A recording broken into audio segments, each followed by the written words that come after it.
Sitting around waiting would not bring any clues on its own. After a brief discussion, they decided to make use of the daylight and split up to investigate. Su Deli and Kalong would remain in the manor to continue snooping, while Kwang Hong Nia, Duong Chu, and the other two would head out to search. They agreed in advance that before nightfall they would return here to share whatever they had found. Relying on memory, Duong Chu and the other three made their way toward the main gate. Before long, servants from the manor followed after them. Outwardly polite, they quickly informed the group that Steward Lu had instructed them to accompany them wherever they went. They added that if they wished to leave the manor, that was fine too. Carriages had already been prepared. "Take us to Lao Nyo Bay Ferry," Duong Chu said. Hearing this, the plump servant behind them froze. "Lao Nyo Bay Ferry?" Kwang Hong Nia frowned slightly. "Why, is it inconvenient?" "No, not exactly. It's just that Lao Nyo Bay Ferry is quite far. You have to leave through the North City Gate and then travel another 10 miles along mountain roads. If we leave now, can we be back before nightfall?" This was a crucial question. The plump servant thought for a moment, then nodded firmly. "With a carriage, yes. But you can't all ride in the same one. Otherwise the horses won't manage the trip." "Fine," Kwang Hong Nia agreed, then turned to Duong Tu. "Little brother, you come with me. Miss Hua, you go with..." Before he could finish, Hua Tuc interrupted. This time, she no longer carried her usual cold demeanor. Her voice was even a little weak. "Brother Kwang, let me go with Mr. So instead. You saw yourself when we arrived. This area is rather chaotic, and it's inconvenient for two women to travel together. Right, you're light, so the horse won't tire as much on the mountain road," the plump servant said before Kwang Hong Nia could come up with an excuse to refuse. Under the servant's guidance, they followed the same path as the day before when leaving the manor. It was through the same side gate, and at the entrance to a narrow lane, a carriage was already waiting. Inside the carriage was a cloth pouch containing some loose silver.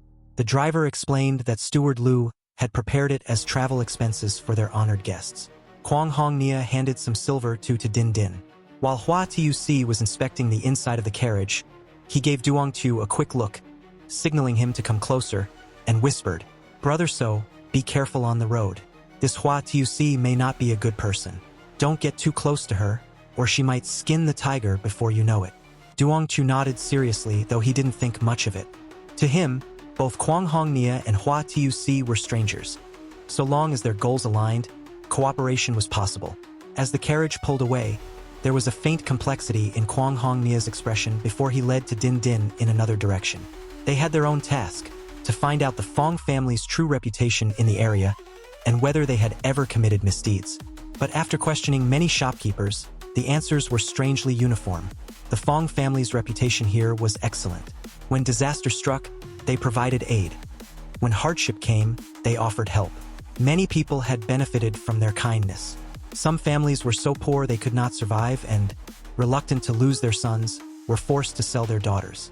The Fong family would spend money to buy the child, place her in an orphanage where she would live on a vegetarian diet and recite scriptures, and when she grew up, they would help arrange a good marriage for her. The locals had once wanted to build a memorial hall for Master Fong to express their gratitude, but he had politely declined. "This Master Fong is really a good man?" Din Din asked in puzzlement. The sincerity on the townspeople's faces didn't look fake. Kwang Hong Nia glanced at the Fong family servant standing in front of a nearby shop, then lowered his voice. "Don't be fooled by appearances. Humans are the most complicated and despicable creatures. A person who does good deeds, accumulates virtue, or a skilled doctor who treats the poor for free could still be a wife-beater or an old mother's abuser at home. A teacher who has devoted years to the mountains could still be a well-disguised serial killer. Good and evil have limits, but people don't." Hoofbeats clattered. The carriage jolted along the rough mountain road. For someone used to modern vehicles, the ride was pure torture. Duong Tu lifted the curtain to look outside. They had passed beyond the city gates. The road flanked on both sides by lush green forest. While he was admiring the scenery, the carriage suddenly slowed. The driver's tense voice called out, "From here on, please stop talking and keep the curtains tightly closed. Remember, absolutely do not look outside." Duong Tu's heart tightened, not so much because of the driver's warning, but because he too sensed a chilling aura around them. The air inside seemed to grow colder. With the curtains drawn, the interior was pitch black. He didn't dare breathe too heavily. Just as he was wondering what was happening, A soft body edged closer to him. A slightly cold hand rested slowly on his, gripping tighter and tighter. Someone's hair brushed his cheek, sending a faint tingle through his skin. Feeling the slight trembling of the body beside him, Duong Chu remained still. Right now, only he and Hua Tuc were inside the carriage. Did this ghost follow us from the old manor? He wondered briefly. No. If something followed, it wouldn't be targeting me. Yesterday it was Din Din who got afflicted, and last night it was Kwang Hong Nia who ran outside. I've done nothing to attract it. The strange atmosphere lasted only a few minutes before the chill began to fade. The crack of the whip sounded, the carriage picked up speed, and the horse's hoofbeats grew lively again. It's fine now, we've passed it. The driver's relieved voice came from outside. It was then Duong Chu realized that the one pressed up against him was Hua Tuc. But she was no longer as cold as when they first met. She was curled up, leaning against the carriage wall while resting her head on him, her pretty face dotted with tears. Miss Hua, Duong Chu made to help her sit up, but she still clung tightly to his hand. A moment later, she seemed to realize what she was doing, quickly letting go with a faint blush. Sorry, I was really scared just now. I thought I was going to die. After a few words of reassurance, Duong Chu pulled the curtain aside to glance outside, then asked, What was that just now? Ah, that was a Buddhist pagoda, the driver replied while guiding the horses, his tone as if it were nothing unusual. A Buddhist pagoda that gives off such evil energy? Duong Chu questioned. Just now, he had clearly felt a shiver down his spine, as if something were staring straight at him. You folks don't travel this road often, so you wouldn't know. That's no ordinary Buddhist pagoda. It's the soul-suppressing pagoda, built a very long time ago by a barefoot monk. In the past, this road was desolate, often plagued by mountain bandits who ambushed travelers and robbed merchants passing through. Women and children were taken away, while the men were killed on the spot. The bandits would slit open the victims' bellies and hang their corpses on nearby trees, letting the blood drip down in a gruesome display. Merchant caravans that dared to resist suffered even worse fates. The bandits would light sky lanterns as a means of intimidating those foolish enough to fight back. Later, the robbers grew bolder, even daring to intercept the wives and children of the county magistrate. The higher officials at the Yamen could no longer stand idly by, so they dispatched soldiers to wipe them out. Any bandit caught was executed on the spot, their body discarded by the roadside. If the leader was captured, he would not only be subjected to death by 1,000 cuts, but also beheaded and have his head displayed publicly as a warning. From then on, corpses along the roadside multiplied. No one dared to collect them for burial, for fear the soldiers would mistake them for accomplices and arrest them. In time, the road began to reek of death, and strange ghost stories spread. Some claimed to have seen demons capturing and eating people, terrifying all who heard. One day, a barefoot monk happened to pass by. This was no ordinary monk. In the bitter cold of winter, he wore only a thin kasaya, and with bare feet stepped into snow as deep as his knees. Yet his skin was still rosy, his complexion calm and unaffected. The monk stayed there for an entire night. The next morning, he went to the Yamen and declared that this forest was a rare gathering point of yin energy. The souls of those who died here did not disperse. Instead, they congregated into a formidable force. If left alone, the entire city might one day be in mortal danger. The senior officials at the Yamen scoffed at tales of ghosts and ordered soldiers to drive the monk away. Unexpectedly, upon their first encounter, 7 or 8 soldiers were knocked down by the frail-looking monk. Finally, he reached into the cloth pouch slung over his shoulder and took out 2 perfectly round objects, tossing them to the ground. Everyone was horrified, for they were human heads. The officials recognized them immediately. One was the head of the notorious criminal Tone Sun Long. The other belonged to the bandit Q Tai Fong. These 2 had been captured and executed by dismemberment 6 months ago, their heads displayed on the mountain road as a deterrent. Yet here they were, with no sign of decay, looking almost alive. The monk spoke little. Picking up one of the heads, he pried open its jaw to reveal half an ear still slick with fresh blood, adorned with a jade earring. He explained that the previous night, upon hearing strange noises in the forest, he went to investigate and found these 2 demons slaughtering people. In total, 8 victims had been nearly eaten clean. After a fierce battle, he finally broke their power and brought their heads back. Witnessing this, the officials immediately dispatched men to verify the monk's claims. They found everything exactly as described.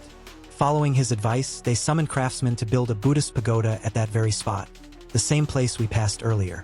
Because the site was extremely heavy, the tower was erected to suppress the evil spirits. The unclaimed remains were collected and buried near the soul-suppressing pagoda. From then on, the road became safer.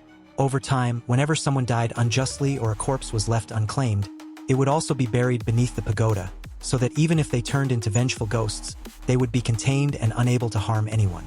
It is rumored that the Buddha statue the monk carried was left inside the pagoda, though whether that is true or not, I cannot say. At this point, the coachman fell silent, but Jung-Chu's attention sharpened. The man knew the story in remarkable detail, yet there was one inconsistency. The coachman had said that locals still buried unclaimed corpses near the soul-suppressing pagoda. But with such a cursed place, where people were forbidden to speak or even look directly while passing by, who would dare dig graves there? At a place so steeped in evil, who would dare get close enough to bury the dead? Jung-Chu feigned fear, though in truth he was deeply curious. The coachman scratched his head. Ah, that's simple. You just have to hold a mouthful of grave dirt, and once you're done, leave the place and spit it out. By now, the steep mountain road had leveled out, and the path ahead widened. The driver relaxed, pulling from his chest a small red cloth pouch. Inside was a handful of loose soil. This is it. Everyone who passes through carries some, though the smell is rather unpleasant. The coachman, a kindly man in his 50s, chuckled. Jung-Chu understood. The stench of grave dirt was foul indeed. Otherwise, the driver would have offered some to him and Hua Tusi before they passed that place. But then, to the driver's surprise, Hua Tusi suddenly reached out, took a handful of the dirt, and shared it with Jung-Chu. You too. Better safe than sorry, Jung-Chu said with a smile, tucking the grave soil away. This so-called soul-suppressing pagoda had something sinister about it. Precautions couldn't hurt. The group continued on. About half an hour later, the carriage stopped, and Jung-Chu could hear the sound of waves. Stepping down, they found themselves at a modest but bustling dock. Aside from a few richly dressed merchants, most of the people here were dock laborers carrying large sacks, moving between carriages, warehouses, and wooden boats moored by the shore. Carriages not delivering goods were not allowed to linger. Arranging to meet again in half an hour, the driver left. With him gone, Jung-Chu and Hua Tusi felt more at ease. Thank you, Miss Hua. This grave soil may come in handy. Hua Tusi gave a shy nod. It was nothing. Passing by that place truly frightened me. I'm glad you were there. Like hell you were, Jung-Chu thought, but outwardly he feigned surprise with a touch of pride, as though flattered by a beauty's attention. After a pause, he said seriously, You're exaggerating. We're teammates. Of course we help each other. MHM, you don't give me the same feeling as the others I've met. Hua Tusi's cheeks flushed slightly as she looked up at him, her eyes soft and expectant, like the waters of early spring. That's why you must survive. You're new here. If you don't understand something, and others won't tell you, you can always ask me. Ah, there it is. Clever. Jung-Chu thought she must have realized he was useful, so she was employing a beauty trap to win him over, perhaps to later sow discord or stab someone. Maybe even his current ally Kwang Hongnia in the back. Hua Tusi brushed her hair aside, feigning hesitation, before speaking at last. Yesterday, I saw you talking with Brother Kwang for a long time. He's a good person, I can sense that, but I'm afraid he might deceive you. I've seen many newcomers like you, only to be tricked and trapped in the script world forever.